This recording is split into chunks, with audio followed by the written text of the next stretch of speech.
পুনৰ আৰম্ভ হ'ল অমৃত বৃক্ষ আন্দোলন। এইবাৰ ৩ কোটি গছপুলি ৰোপণৰ লক্ষ্য নিৰ্ধাৰণ কৰি আৰম্ভ কৰিছে অমৃত বৃক্ষ আন্দোলন। আজি নলবাৰীত মুকলি কৰা হ'ল অমৃত বৃক্ষ আন্দোলন। নলবাৰী মেডিকেল কলেজ হস্পিটেলত আনুষ্ঠানিকভাৱে এই আঁচনিৰ শুভাৰম্ভ কৰে মন্ত্ৰী জয়ন্ত মল্ল বৰুৱাই।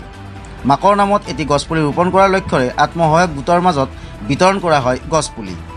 গছপুলি ৰোপণ অনুষ্ঠান মুকলি কৰি জয়ন্ত মল্ল বৰুৱাই এইবাৰ অসমৰ বন বিভাগৰ নাৰ্চাৰীৰ পৰা ৩ কোটি গছপুলি লোৱা হ'ব বুলি উল্লেখ কৰে। যোৱাবাৰ অমৃত বৃক্ষ আন্দোলনত ৰোপণ কৰা গছপুলিৰ ৮০% গছপুলি জীয়াই আছে বুলিও দাবী কৰিলে মন্ত্ৰী জয়ন্ত মল্ল বৰুৱাই। আনহাতে নলবাৰী মেডিকেল কলেজ হস্পিটেলত এতিয়া গছপুলি ৰোপণেৰে এক সুকীয়া পৰিৱেশ কৰাৰ প্ৰয়াস কৰা হৈছে বুলিও মন্তব্য কৰে জয়ন্ত মল্ল বৰুৱাই। আজিৰ অনুষ্ঠানত মন্ত্ৰী জয়ন্ত মল্ল বৰুৱাৰ লগত উপস্থিত থাকে জিলা আয়ুক্ত বৰ্ণালী ডেকা প্ৰমুখ্যে মেডিকেল কলেজৰ অধ্যক্ষ তথা মুখ্য অধীক্ষক ডাক্তৰ বাবুল কুমাৰ বেজবৰুৱা, অধীক্ষক ডাক্তৰ মাধৱ ৰাজবংশী, বিজেপি নেতাসকল, আত্মসহায়ক গোটৰ মহিলাসকল আৰু স্থানীয় ৰাইজ।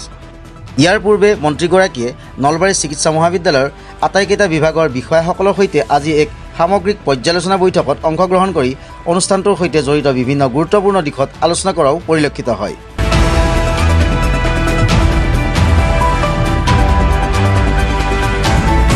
ডিজেন ডেকাৰ প্ৰতিবেদন, প্ৰতিবেদক লাইভ। অসমত অমৃত বৃক্ষ আন্দোলন আৰম্ভ হ'ল। এইবাৰ আমাৰ অমৃত বৃক্ষ আন্দোলনৰ থিমটোৱে হ'ল এজুপি গছ মাৰ নামত। গতিকে আমি নিজৰ মাতৃৰ নামত এজুপিকৈ গছ ৰোৱাৰ এটা সিদ্ধান্ত লৈছিলোঁ আৰু অসমত এইবাৰ ৩ কোটি গছ ৰোপণৰে সিদ্ধান্ত লৈ আজিৰে পৰা শুভাৰম্ভণি কৰা হ'ল।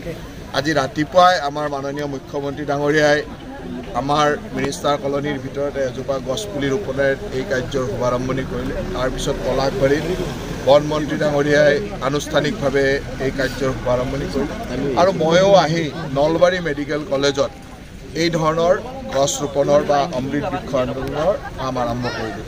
ইয়াত আমাৰ যথেষ্ট আত্মসহায়ক গোটৰ আই মাতৃসকলো আহিছে। আমাৰ আয়ুক্ত ডাঙৰীয়াকে প্ৰমুখ কৰি ইয়াৰ অধ্যক্ষ, অধীক্ষক সকলোৱে ইয়ালৈ আহি ইয়াত সকলো ফেকাল্টিয়ে ইয়াত গছপুলি ৰোপণ কৰিব আৰু আমি যিহেতু এটা খুব ছিকিউৰ্ড কেম্পাছ, এই কেম্পাছটো নতুনকৈ গঢ়ি উঠিছে আৰু ইয়াত আমি সকলো ফেকাল্টি, ছাত্ৰ ছাত্ৰী সকলোৱে যদি গছপুলিসমূহ লগাই নিজে প্ৰতিপালন কৰোঁ, নিজে চাই থাকোঁ, অন্ততঃ চকুৰ সন্মুখত দেখি থাকিব এজন ছাত্ৰই ইয়াত গছপুলি লগাই ৪ বছৰ পিছত ওলাই যাওঁতে গছডাল খুব সুন্দৰভাৱে দেখি যাব পাৰিব আৰু সুন্দৰ পৰিৱেশলৈ যাব পাৰিব।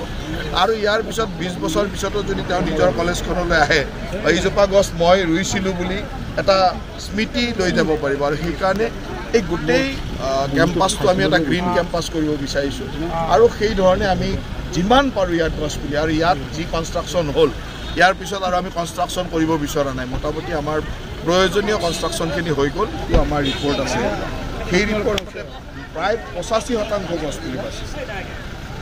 ৮৫% গছপুলি যদি বাচে, ৮৫ লাখ গছপুলি, গতিকে ১০-১৫ লাখ গছপুলি, ৮৫% গছপুলি। আৰু এটা কথা ঠিক ৫-১০% অলপ এতিয়া ৩ কোটি গছ লগাম, ক'ৰবাত ৫ লাখ ১০ লাখ গছটো নষ্ট হ'ব।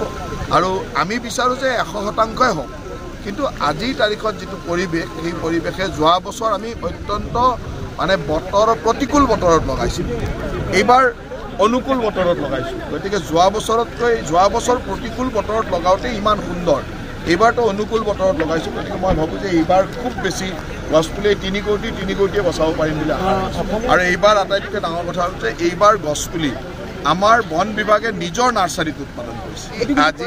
আজি অসমত ৩ কোটি গছ অসমৰ বন বিভাগৰ নাৰ্চাৰীয়ে কৰি দিলে আৰু নাৰ্চাৰীবিলাক বেয়া হ'ব বেলেগ তেনেকৈ মানি। মই নলবাৰীতে আজি ছ'চিয়েল ফৰেষ্ট্ৰি ৮ লাখ গছপুলি নাৰ্চাৰীত কৰিছে। এখন জিলাই যেতিয়া ৮ লাখ গছপুলি কৰিব, আৰু সৰু জিলা এখন, বহুত ডাঙৰ জিলাও নহয়, গতিকে ছ'চিয়েল ফৰেষ্ট্ৰি খুব ভাল কাম কৰিছে। এতিয়া অসমৰ নাৰ্চাৰীয়ে, বন বিভাগৰ নাৰ্চাৰীয়ে ৩ কোটি গছপুলি প্ৰডিউচ কৰিছে। গতিকে তাতকৈ আৰু কি ভাল কাম কৰিছে।